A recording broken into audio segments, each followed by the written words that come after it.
Hello दोस्तों, आपका स्वागत है हमारे यूट्यूब चैनल पर। आज हम पढ़ेंगे कक्षा 10 के लिए एक्सरसाइज नंबर 9। इसके मोस्ट इम्पोर्टेंट क्वेश्चन इसके अंदर हमें दिया हुआ है। पहला क्वेश्चन क्या कह रहा है? ये कह रहा है भूमि के एक बिंदु से एक 20 मीटर ऊंचे भवन के शिखर पर एक संचार मीनार के तल और शिखर का उन्नयन कोण क्रमशः 45 और 60 डिग्री आपको दिया हुआ है। तो इसके अंदर आपको मीनार की ऊंचाई ज्ञात करना है। अब देखो, इस क्वेश्चन को एक बार वापस देखो। क्वेश्चन के अंदर क्या कह रहा है? ये कह रहा है भूमि के एक बिंदु से, ये मेरे पास भूमि है, इसका एक बिंदु ही गया था, भूमि का एक बिंदु से 20 मीटर ऊंचे भवन, ये मैंने बना दिया 20 मीटर ऊंचा भवन। ये क्या मैं लिख दिया नाम भवन। कितना ऊंचा? 20 मीटर।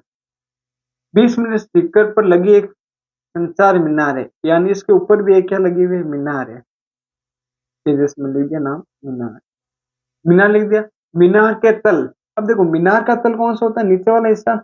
मीनार के तल और शिखर, मीनार के तल से उन्नयन कोण, उन्नयन कोण नहीं आ गए उन्नयन कोण, और शिखर, शिखर या दिया गया ऊपर वाला, यहाँ से उन्नयन कोण, ये मैंने लिख दिया। क्रमश से 45, यानी तल से तो कितना डिग्री का कोण बना रहा है? 45। और ऊपर उन्नयन कोण शिखर से कितना डिग्री बना रहा है? 60 डिग्री। ये कह रहे हैं मीनार की हाइट ज्ञात करना। कुछ नहीं करना, इसका नाम दे दो ए बी सी डी। देखिए, इस क्वेश्चन को कैसे करना है, ध्यानपूर्वक पहले क्वेश्चन को ध्यानपूर्वक पढ़ना है। पढ़ने के बाद में आपको इसका डायग्राम बनाना है। डायग्राम बनाने के बाद में इसको सोल्व करने का कोशिश कीजिए।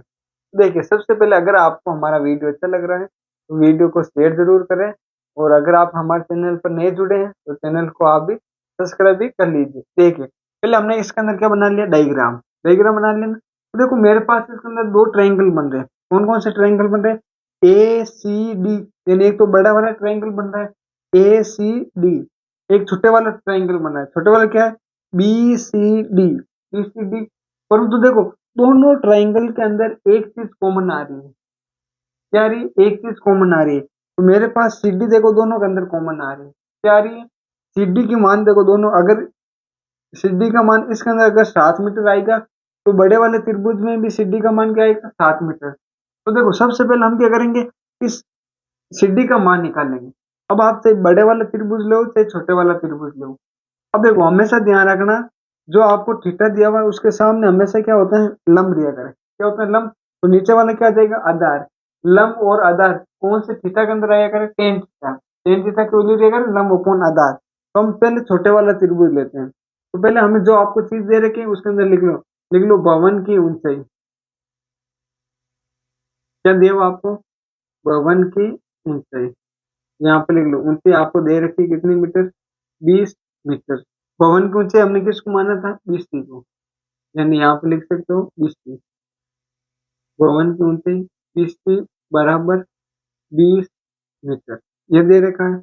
अब देखो, पहले हम छोटे वाला त्रिभुज लेते हैं। कौन सा लेते हैं? ट्राइंगल बी सी डी में कौन सा थीटा लेना? हमें टेन थीटा। टेन थीटा लेना है। टेन थीटा के अंदर क्या होता है? लंब बटा आधार। टेन कितना दिया हुआ हमें? 45। तो यहाँ पर आप लिख दो टेन 45 डिग्री। लंब की वैल्यू कितनी है? 20। तो आप लिख दो 20 बटा सीडी है, तो आप लिख दो सीडी। टेन 45 की वैल्यू कितनी होती है? 1। तो यहाँ पर लिख दो टेन 45 का मान कितने आ गए? 1। 20 बटा सीडी, ये लिख दो सीडी। एक के नीचे ने एक लगा दो। अब इसको तिरछा गुणा कर दो, सीडी को 1 से गुणा करेंगे तो सीडी सीडी बराबर क्या देगा? 20 मीटर। यानी मेरे पास सीडी की भी वैल्यू कितनी आ गई? 20 मीटर। तो मैंने लिख दिया यहाँ पर 20 मीटर। ये मैंने निकाल दी सीडी की वैल्यू। अब हमें क्या, हम कौन सा लेंगे? ट्राइंगल, बड़े वाला ट्राइंगल लेना है।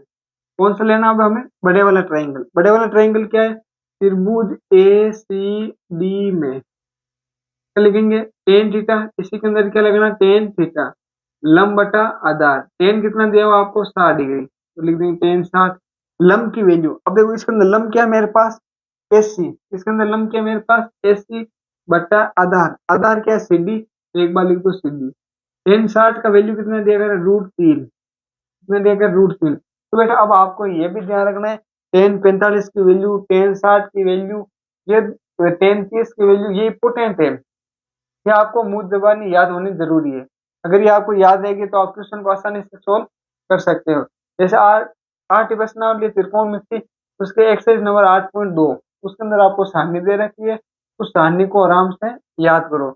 अगर वो सारणी याद रहेगी तो आपको नवीं प्रश्नावली के अंदर कोई दिक्कत भी नहीं आएगी। तो ध्यान रखो, tan 60 का मान कितना दिया गया है, √3।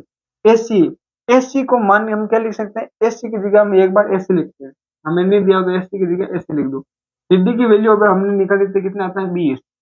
इसके नीचे कुछ नहीं लगा तो एक, 20 को √3 से गुणा करेंगे, 3 से गुणा, एसी को 1 से गुणा करेंगे, एसी बराबर 20√3 आ जाएगा। अब देखो एसी है ना, एसी को मैं क्या लिख सकता हूँ, A B plus B C लिख सकता हूँ ना। एसी को मैं क्या लिख सकता हूँ, A B plus B C बराबर में क्या लिखूंगा, 20√3। देखो ये पूरी एसी थी, इसको मैंने क्या लिखा, A B plus B C, A B plus B C लिखा, मैंने लिख दिया। इसके अंदर मेरे को बी सी की वैल्यू दे रखी है, बी सी कितनी है, 20। यहाँ पे लिखो ए बी प्लस 20 बराबर 20√3। ये 20 प्लस का उधर जाएगा तो किसका हो जाएगा, माइनस। ए बी बराबर 20√3 माइनस 20। अब देखो इन दोनों के अंदर क्या आ रहा है, 20 आ रहा है, तो 20 को क्या ले लो, कॉमन। 20 आ गए बाहर, तो महीने क्या बचा, रूट माइनस √3 माइनस 1। यही तो हमें निकालना था ए बी की। ए बी तो है ना मीनार, मीनार की टोटल हाइट कितनी आ रही है, ये आ गई हमारे पास। मीनार की टोटल हाइट कितनी आ रही है, 20 कोष्टक √3 माइनस 1 मीटर। ये आ गई मेरे पास मीनार की ऊंचाई, मीनार की ऊंचाई। इसी प्रकार आपको इस एक्सरसाइज के क्वेश्चन सोल्व करने हैं, करना है, क्वेश्चन सोल्व करना है।